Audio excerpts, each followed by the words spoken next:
దరిద్రం పట్టిందనే మాట బయట వినిపిస్తుంది. వాసుదేవన్ గారు నమస్తే అండి, వినిపిస్తోందా? వినిపిస్తోందండి. ఓకే, నమస్తే అండి, శుభోదయం. మనము ఏంటంటే ఈ యొక్క సొసైటీ అనేది 99 టీవీ అయినా కానీ ప్యానెల్లో ఉన్న వ్యక్తులైనా కానీ కొంచెం ఎవరమైనా కొంచెం బాధ్యతాయుతంగా మాట్లాడితే బాగుంటది. ముందుగా ఏంటంటే ఒక పిల్లవాడు ఒక కుటుంబానికి సంబంధించి సొసైటీలో సినిమా మాత్రమే మొత్తం. ఎందుకంటే పిల్లల మనసు అనేది ఒక వెన్న ముద్దలాగా ఉంటుంది. దాని మీద ఏది రాస్తే దాని మీద అదే ప్రభావం పడుతుంది. ఈ సినిమాల్లో చూపించేటువంటి హీరోయిజము అనేది తల్లిదండ్రులు కూడా అది కేవలం ఒక క్యారెక్టరు, అది కేవలం ఒక కల్పిత కథ అని చెప్పవలసినటువంటి అవసరం ఎంతైనా ఉందండి. డిస్క్లైమర్ ఇస్తారండి. అది డిస్క్లైమర్ లో పూర్తి కల్పితం అనే మాట వాడతారు. మీరు అందరూ మాట్లాడేటప్పుడు క్వైట్ గా ఉన్నారు. నేను మాట్లాడడం స్టార్ట్ చేయగానే మీరు అన్నారు కదా ఇది కల్పితం అని. వాళ్ళు ఆల్రెడీ డిస్క్లైమర్ లో చెప్పారని అంటున్నా నేను. డిస్క్లైమర్ లో ఇస్తారు అది. ఓకే, ఇస్తారు కానీ నేను కుటుంబ పరంగా సమాజంలో ఉన్నటువంటి రుగ్మత గురించి నేను మాట్లాడుతున్నాను. వాళ్ళు ఇస్తారు కానీ మనం పాటించాలి కదా.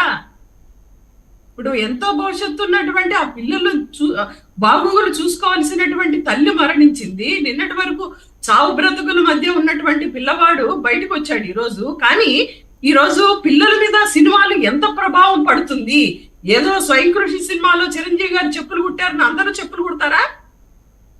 ఈ పుష్ప సినిమాలో అందరూ ఆ దొంగలు ఎత్తుపోయారని అందరు ఎత్తుపోతారా? ఒక కల్పిత కథ అనేది పిల్లలకి ఎందుకు చెప్పలేకపోతున్నారు?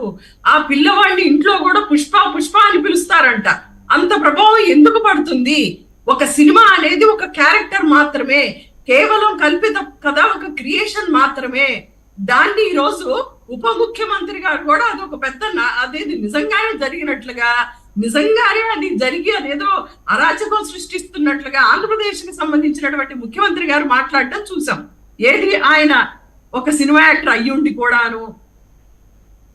ఒకటి, నిన్న రేవంత్ రెడ్డి గారు మొట్టమొదటిసారిగా నేషనల్ మీడియాకి పుష్ప రిలీజ్ అయ్యి ఈ సంఘటన జరిగినప్పుడు అరెస్ట్ అవగానే వెళ్ళి నేషనల్ మీడియాకి వెళ్ళి ఎంత అవహేళన చేసి మాట్లాడుతున్నారంటే, బీయింగ్ యాజ్ ఏ ముఖ్యమంత్రి ఆయన ఒక కళాకారులు కానీ మేధావుల్ని కానీ గౌరవించాల్సినటువంటి ముఖ్యమంత్రి స్థానంలో ఉన్నటువంటి రేవంత్ రెడ్డి గారు నేషనల్ మీడియాలోకి వెళ్ళి పాకిస్తాన్ లో ఇండియాలో ఏమన్నా బోర్డర్ లో యుద్ధం చేసి వచ్చినారా, నువ్వేమన్నా చేస్తేవా, నువ్వు ఓటుకు నోటు కేసులో నువ్వు కూడా జైల్లోకి వెళ్ళి ఆ జైలు నుంచి ర్యాలీ పట్టుకొని వచ్చినవే, నువ్వు ఆర్ఎస్ఏమన్నా చేస్తేవా?